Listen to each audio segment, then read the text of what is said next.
Štuhnice.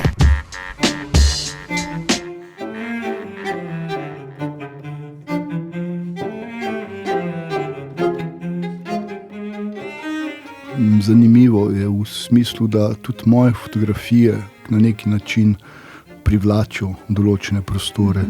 Tako da, ko me je odgovoren za kulturo, ko me je povabil, da bo to v tej Opatiji iz 12. stoletja res prekrasna romanska, se mi je zdelo res tako, da to je pa ta prav prostor.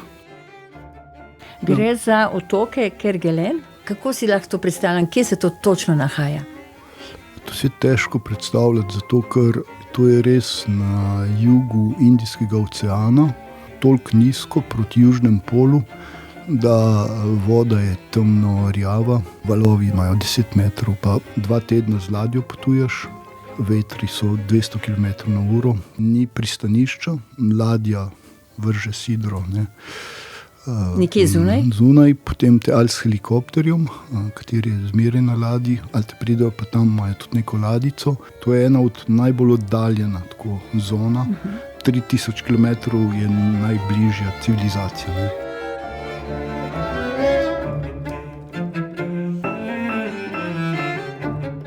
Se me pa zanima, glede na to, da je minilo kar nekaj časa, odkar ste bili na teh otokih, kako te fotografije, te podobe, ta vizualnost, kako deluje na vas po tem času, potem, ko ste to vse nekoč doživeli in zdaj te fotografije postajajo in kaj se v bistvu z njimi dogaja? Kot pravijo slikarji, da se slika spreminja, ne? Ena slikarka mi je rekla, da je narisala rožnati travnik in kar naenkrat se je zdelo, da je na sliki več rož, kot jih je ona narisala, ne? Kaj se z vašimi fotografijami dogaja?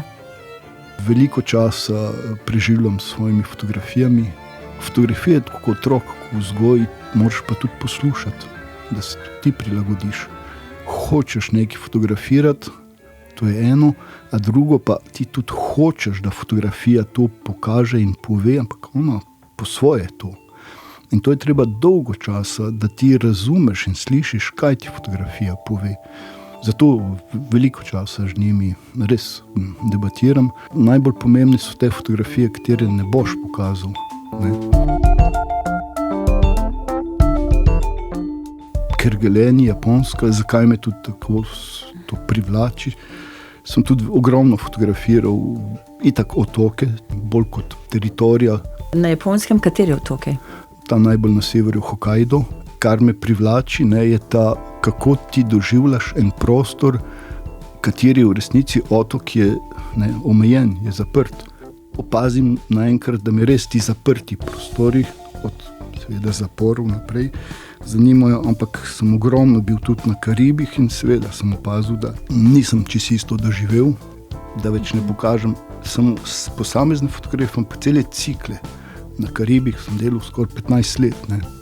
In dam proč, ne bom več nikdar pokazal. To, kar je pa Japonska in Kergueleni, zakaj sem šel tja, zakaj me je privlačilo in zakaj sem tudi lahko nekaj, ne, iz tega dal ven. Kergueleni niso primerni za bivanje, ampak Japonska tudi ne. 1/5 teritorije je samo, ne, primerna za bivanje. To je skoraj nič, ne. Kar me privlači, ampak to sem dolgo časa rabil, sem par let delal v Tokiu, da me Tokio ne zanima, da me velika mesta ne zanimajo in ko greš ti z vlakom po Japonski, to greš samo čez prostore, kjer ni nobenega. Ako v Hokkaido prideš, tam pa še bolj, ne vidiš enega otroka, ne. Si sam na svetu.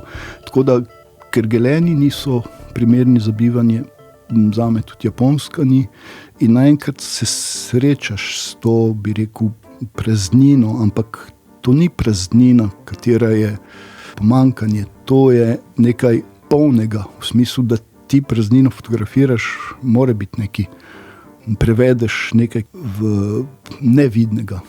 In praznino fotografirati pomeni, da moraš nekako to nevidno ujeti.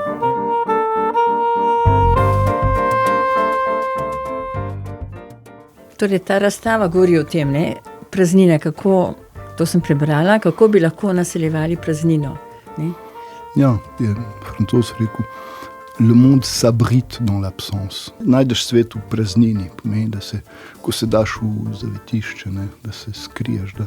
Praznina ni nikdar prazna zame. Je to, kar je nevidno. Je pa tiha. Tišina pa res. Zato tudi ne, imeti tako razstavo v otokih, kjer je tišina, meditacija v enem samostanu, se mi zdi tako primerno in fotografije dihajo drugačne. Gre za en tak poseben dialog. To pa je. Prostor je pa tako lep, da potem ljudje mislijo, da so še fotografije lepe.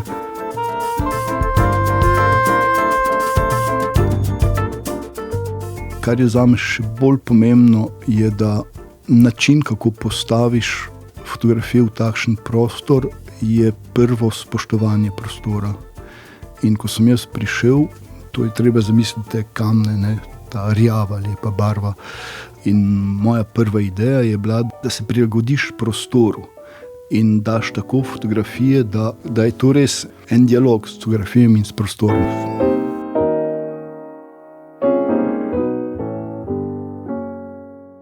Bi rekel za enega fotografa zdaj, če ne gre v Arles, vsaj enkrat pogledati, kako to izgleda, je kot da ne poznaš, kaj se da vse s fotografijo narediti.